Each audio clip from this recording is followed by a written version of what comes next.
Hello friends, तर सर्वांचं स्वागत आहे माझ्या चॅनलमध्ये. आणि फ्रेंड्स, तर आज मी आलेले आहे डोंबिवली वेस्ट. इथे कोकण महोत्सव भरलेला आहे, तर मी तिकडे आलेले आहे. इकडे बरेच कार्यक्रम होतात.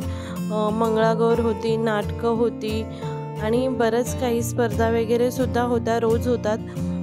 तर आम्ही संध्याकाळी आलो आहोत. तर इकडे जर तुम्हाला कोणत्याही जत्रेत महोत्सवामध्ये जायचं असेल तर मी तर सजेस्ट करेन की 6च्या नंतर जावा, कारण 5च्या नंतर स्टॉल जे असतात ते हळूहळू ओपन होत असतात. तर फ्रेंड्स, जमलं तर 6च्या नंतरच जावा. तर इकडे एंटर केल्याबरोबरच लेफ्ट साईडला होतं ज्वेलरीचं स्टॉल. इयरिंग्स होते, मोत्याचे नेकलेस होते आणि बरंच काही होतं इकडे. तर इथे बऱ्याच टाईपचे इयरिंग्स होते आणि नथ सुद्धा होत्या गोल्डनमध्ये, मोत्याच्या न खूप सारे. आता जे न्यू स्टाईलचे मंगळसूत्र आले ते सुद्धा होते. ते सँडल्स होते, स्लीपर होते, शूज वगैरे सगळे होते. जी प्राइस फक्त 200 रुपीज इतकी होती, तुम्ही पाहू शकता. तर इथे बरेच वेगवेगळ्या व्हरायटीज होत्या, वेगवेगळे पॅटर्न होते, खूप सारे कलर ऑप्शन सुद्धा होते. इथे मोजडी वगैरे सुद्धा होती. नेक्स्ट स्टॉल होतं सिल्वर कलरचे, सर्व पणती वगैरे होता. ते 70 रुपीज स्टार्टिंगपासून होतं.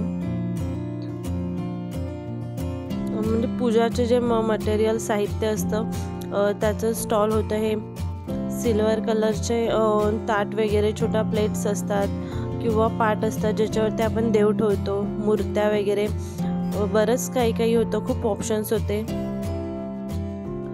इकडे. फ्रेंड्स, इथे नेक्स्ट होतं थालीपीठ होतं, फिश फ्राय. खूप वेगवेगळे मसाले होते, पीठ होते, बऱ्याच प्रकारचे, हळद होती, लोणचे वगैरे, लसूणची सुकी चटणी जी असते आपण जे वडापाव बरोबर खातो ती चटणी होती, मालवणी मसाला होता, गरम मसाला, सगळ्या प्रकारचे मसाले होते. पापड सुद्धा होते, बऱ्याच प्रकारचे, कोकम, पुन्हा आगळ जो असतो किंवा ज्यूस पल्प जे असतात ते सुद्धा होते. बरेच काही होतं इकडे. नेक्स्ट स्टॉल सुद्धा मसाल्यांचं होतं, जिथे फिश मसाला, गरम मसाला, तिखट मसाला, पापड. नेक्स्ट होता आपल्याला इथे चिकन कुर्ती बघायला मिळतील, ते पण छान होते. क्वालिटी थोडी म्हणजे छान वाटली मला, पण छान होते. म्हणजे शॉर्ट सुद्धा होते, लॉंग सुद्धा होते, कलर्स ऑप्शन सुद्धा बरेच होते. इकडे शॉर्ट कुर्ती सुद्धा होती. 350 पासून स्टार्टिंग होती लॉंग कुर्तीज आणि 250 जे शॉर्ट कुर्तीज आहेत त्याची स्टार्टिंग. तर नेक्स्ट होतं टॉय शॉप. इथे बऱ्याच प्रकारचे टॉयज होते, प्लास्टिकचे, मास्क सुद्धा होते, छोटे मोठे बरेच असे टॉयज होते, तुम्ही पाहू शकता. किचन सेट्स, डॉक्टर सेट आणि बरेच काही. गाड्या तर खूप सारे ऑप्शन होते, म्हणजे बरेच व्हरायटीचे होते. इथे भातुकलीचं खेळणे जे असतात छोटे मोठे ते होते. पुन्हा इथे ज्या कढई असतात, कढई, पॅन वगैरे, ते ह्याचं होतं, पितळेचे होते, स्टीलचे सुद्धा होते, खूप मजबूत होते ते सुद्धा, ते पण छान होते. नंतर इकडे नेक्स्ट स्टॉल होतं किचनचं होतं स्टॉल. बऱ्याच साऱ्या व्हरायटीचे किचन्स होते, तुम्ही पाहू शकता. टॉम अँड जेरी वगैरे आणि सगळे जे कार्टून आताची मुलं जे बघतात सगळे कार्टून, सगळ्या कार्टूनचे किचन होते इकडे. नेक्स्ट पुन्हा आहे भातुकलीचा खेळ. इथे छान खूप सारे छोटे छोटे मस्त टॉईज होते, टोपं वगैरे तुम्ही बघू शकता, जसे आपले रिअल असतात तसेच वाटत होते. थोडंसं मटेरियल थोडंसं पातळ होतं त्याचं, पण छान होते.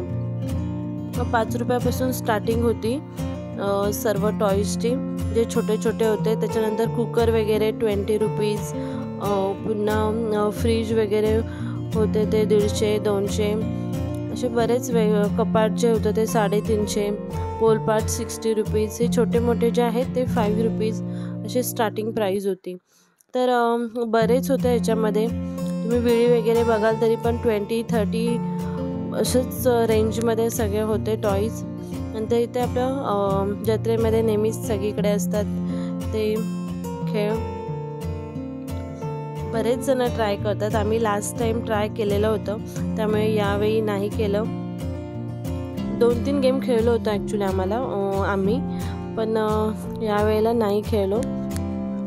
तर हे सुद्धा चालू होतं इकडे. आणि थोडी गर्दी, जशी संध्याकाळ होत होती तशी गर्दी वाढत चाललेली होती इकडे. तर पुढे होतं बालनगरी. इथे सर्व हे होते, पाळणे वगैरे असतात किंवा लहान मुलांचं खेळायचं सर्व होतं इकडे. तर गर्दी खूप झालेली होती. लहान मुलं, ॲक्च्युली सुट्टी होती त्याच्यामुळे लहान मुलं बऱ्याच ह्याच्यामध्ये होती, प्रमाणात होती. इथे आता लिली बसलेली आहे.